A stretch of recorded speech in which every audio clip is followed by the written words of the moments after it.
오늘은 자가배합, TMR 사료에 대해 이야기를 해보려고 합니다. 2주 전에 연암대 축산과에 강의를 다녀왔었는데요. 거기서 다룬 내용 중에 반응이 좋았던 핵심적인 부분이기도 합니다. 말씀드렸던 것처럼 저희 농장은 소를 키우면서 자체 TMR 사료 공장도 운영을 하고 있는데요. 매일매일 대략 5,000마리 이상의 한우들이 먹을 수 있는 양의 사료를 직접 만들고 있습니다. 자체 농장 소들은 올해 전국 최고가를 달성하기도 했었고, 거세후 전체 평균 출하 성적이 100분위 상위 1% 수준을 기록하기도 했는데요. 그래서 자가배합에 관심이 있는 분들에게 더 많은 현장의 이야기를 깊이 있게 공유해 드릴 수 있을 것 같아서 영상을 제작하게 됐습니다. 첫 번째로 원료에 대해 이야기를 해볼게요. TMR 사료는 쉽게 말하면 우리가 먹는 비빔밥이죠. 소가 먹는 조사료와 농우사료를 섞어둔 형태니까요. 이 비빔밥의 본질은 저는 단순하다고 생각합니다. 미슐랭 셰프가 품질이 떨어지는 재료로 만든 비빔밥이랑 요리에 대해 전혀 모르는 일반인이 최고의 재료를 가지고 만드는 비빔밥, 이 두 가지를 비교한다면 사실 후자가 더 맛있고 훌륭한 비빔밥이 나올 수밖에 없습니다. 소들의 비빔밥인 TMR도 마찬가지입니다. 자가배합은 일단 기본적으로 원재료가 좋아야 해요. 그래야 스펙도 높고 기호성이 좋은 훌륭한 사료가 나올 수 있겠죠. 사실 사료 배합기는 배합기라는 의미 그대로 비빔밥을 섞는 숟가락과 같은 역할을 할 뿐입니다. 안 좋은 원료로는 어떻게 배합을 해도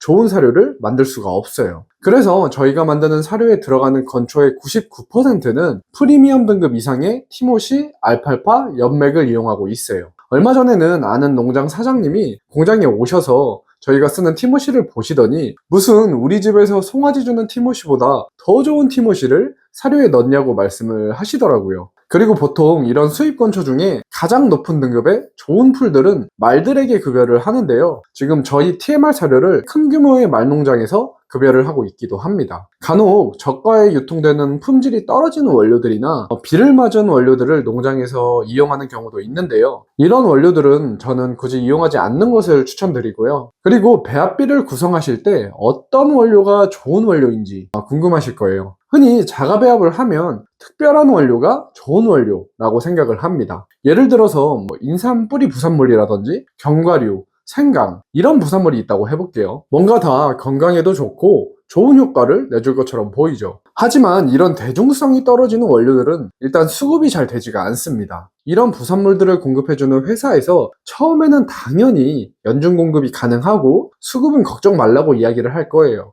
하지만 부산물이 나오는 절대적인 양이 적은 경우도 많고 계절적인 이유나 다른 요인으로 꾸준히 공급받기 힘든 상황이 자주 발생합니다. 그러면 결국 배합비에 원료가 들어갔다 빠졌다 하면서 사료의 품질이 흔들릴 수밖에 없겠죠. 그리고 이런 부산물들은 그 부산물 자체의 수분이라든지 영양 성분의 품질 편차가 커서 안정적인 사료를 만들기가 어려워요. 그리고 실제로 그 원료가 소들에게 가격 대비 좋은 효과를 내줬다면 나중에는 결국 그 원료의 수요가 많아져서 가격이 오르게 됩니다. 그러면 가격 경쟁력도 떨어지고 또 원료를 구하기가 어려워지죠. 저희는 이런 걸 많이 겪었습니다. 그래서 저는 대중적인 원료가 좋은 원료라고 말씀을 드려요. 옥수수나 대두박 이런 것들이 가장 대표적이죠. 이런 원료들은 당연히 수급이 안정적이고 품질의 편차도 적습니다. 그리고 시장에 유통되는 통상적인 가격이 형성되어 있어서 합리적인 수준에 내가 구입을 할 수도 있고요. 그래서 어떤 농장에서 어떤 특별한 원료를 쓴다고 그 원료를 너무 탐내거나 하실 필요는 없다고 생각해요. 그 특별해 보이는 원료 한 가지가 소들의 성적을 잘 나오게 하는 유일한 이유는 아닙니다. 제가 만들고 있는 사료의 원료들도 전혀 특별하지 않고 대중적인 원료들을 이용하고 있어요. 그래도 성적은 충분히 잘 나옵니다. 좋은 사료를 만드는 두 번째 방법은 배합비를 바꾸지 않는 건데요. 우리 농가들이 사료 회사에 품는 가장 큰 불만은 단연코 품질 문제입니다. 소들이 사료 섭취량이 떨어지거나 이전과 똑같은 양을 줬는데도 살이 안 찌거나 이런 부분을 농장 주인 내가 느끼는 경우가 자주 있죠. 그래서 사료 회사의 배합비가 바뀌었냐고 물어보면 우리가 듣는 답변의 99%는 배합비는 똑같습니다죠. 우리는 이렇게 소비자 입장일 때 사료의 배합비가 바뀌고 품질이 흔들리는 것을 예민하게 반응하는데요. 하지만 내가 직접 자가배합을 해서 사료를 만드는 생산자가 되었을 때는 그 품질의 기준을 더 느슨하게 풀어버립니다. 어차피 내 소가 먹는 거니까 이런 생각으로요. 그래서 배합비를 너무 자주 바꾸거나 특정 원료가 없다고 쉽게 다른 원료로 대체해버리는 경우가 많습니다. 이렇게 배합비를 자주 바꾼다면 당연히 소의 반추입 미생물들은 계속 다른 원료로 만들어진 사료에 적응을 해야 할 거고, 나중에 성적이 좋던 나쁘던 어떤 배합비가 결과를 만들어냈는지 원인을 찾기가 힘들어지겠죠. 그리고 실제 소들의 출하 성적을 보고 배합비를 바꾸는 것도 조심해야 합니다. 다들 아시는 것처럼 소의 출하 성적은 유전 능력이나 개체 차이도 많이 나는데요. 4~5마리 정도의 소들의 성적만 보고 배합비를 조정하거나 하기보다는 최소 20마리에서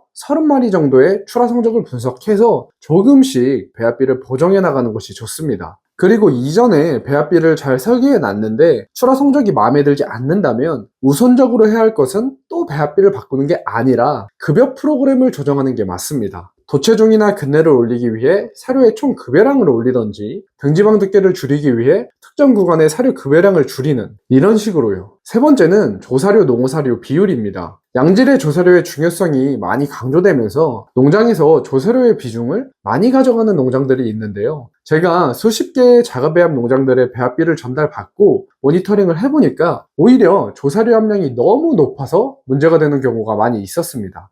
TMR 사료에서 조사료 함량이 높으면 당연히 농어사료의 비중은 줄어드는데요. 농어사료의 비율이 줄어드니까 그만큼 조단백이나 TDN은 낮아질 수밖에 없습니다. 그래서 도체중이나 등심이 작고 근내지방도가 떨어지는 상황이 발생을 하는 거죠. 전홍비의 정답은 없습니다. 조사료 역할을 대체할 수 있는 원료의 비율이 어느 정도 되는지, 조사료의 입자도는 어느 정도인지, 급여량을 어떻게 설정할 것인지에 따라 다를 텐데요. 참고하실 수 있게 저희가 만들고 있는 사료의 기준을 말씀드릴게요. 육성 사료의 건물 기준 조사료 비율은 30% 정도, 정기는 20%, 후기는 15% 정도입니다. 볏짚이나 라이 같이 국내산 조사료를 이용하고 계신 농가들은 수분을 뺀 건물 기준 조사료 비율로 점검을 한번 해보세요. 마지막은 기본을 지키는 건데요. 예를 들면 원료의 선입 선출이라던가 청결, 정리정돈, 이런 당연한 것들입니다. 사실 농장에서는 잘 지켜지지 않기도 하죠. 저희 공장에는 원료 차량이나 용차들이 하루에도 몇 차씩 오는데요. 그 기사님들이 항상 공통적으로 하시는 말씀이 이렇게 깨끗한 사료 공장은 처음 본다는 이야기입니다. 습사료인 TMR은 이런 기본적인 것을 지키지 않으면 여름철 같은 경우 소들의 섭취량 저하나 곰팡이 독소 문제를 피할 수가 없게 되는데요. 그렇기 때문에 농장에서는 배합기나 장비에 남는 잔량, 원료의 보관, 사료조에 피는 곰팡이 등을 꼭 신경 쓰셔야 합니다. 아마 들어보면 뻔한 얘기네, 대단한 비법은 없네 라고 생각하실 수 있을 거예요. 저는 좋은 사료를 만드는 건 다이어트랑 같다고 생각해요. 다이어트의 진리는 먹는 칼로리보다 소비되는 칼로리가 많으면 살이 빠진다는 거죠. 하지만 많은 사람들이 이 진리를 외면하고 특별해 보이는 방법이나 내가 쉽고 최대한 편할 수 있는 방식들을 몇 년이고 찾아 헤맵니다. 그러니까 매년 다이어트 보조제나 약품, 무슨 효소, 이런 것들이 수십 수백 개씩 쏟아지죠.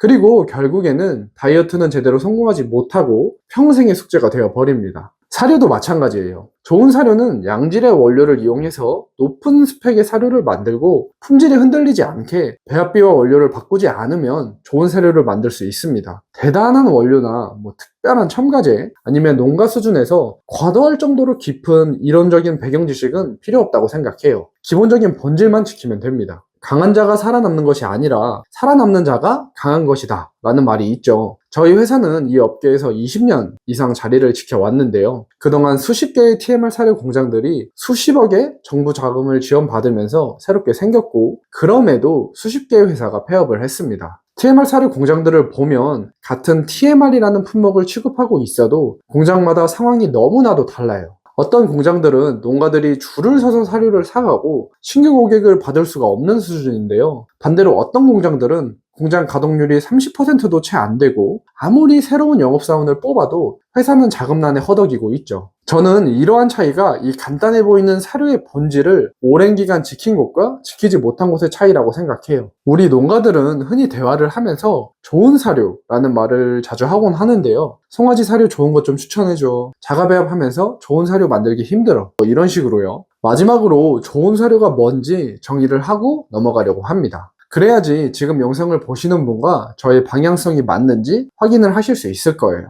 좋은 사료란 농장이 추구하는 방향성에 따라서 어떤 사료가 좋은 사료인지는 분명 달라질 수 있습니다. 예를 들어 볼까요? 만약에 우리 농장이 배합 사료가 아닌 풀만 먹여서 소를 키우는 농장이라면 이 농장에게 좋은 사료란 좋은 건초, 좋은 풀이 될 겁니다. 본인 농장의 목표가 최고의 마블링과 출하 성적, 한우 대통령상 입상과 같이 한우를 키워서 어떤 목표를 달성하고 한우의 장인이 되고 싶다고 한다면 어떨까요? 이런 농장에게 좋은 사료란 저가 사료보다는 가격이 조금 있더라도 사료의 스펙이 어느 정도 높고 결과를 잘 내줄 수 있는 사료가 좋은 사료라고 할 수 있겠죠. 반대로 나는 최고의 한우를 만들기보다는 싼 가격에 합급 송아지들을 사고 평균 정도의 성적을 만드는 게 목표다 하는 농장은 적당한 스펙의 저렴한 사료가 좋은 사료라고 할 수 있을 겁니다. 저는 사료의 본질을 충족하는 사료가 좋은 사료라고 생각을 하는데요. 결국 사료의 본질은 그럴듯하게 말한다면 농장의 수익성을 향상시켜주는 사료,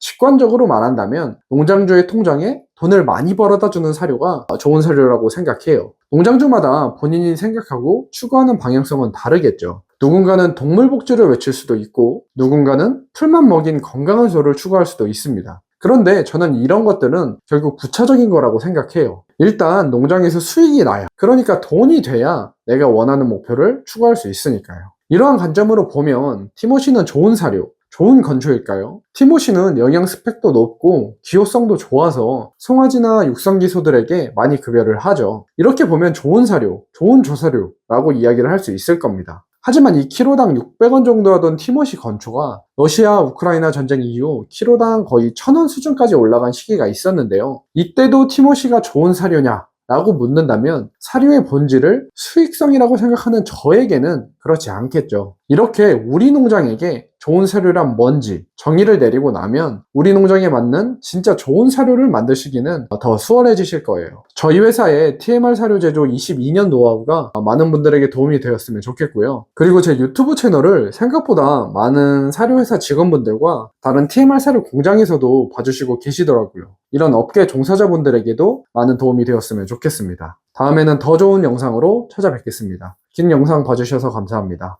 행복한 하루 보내세요.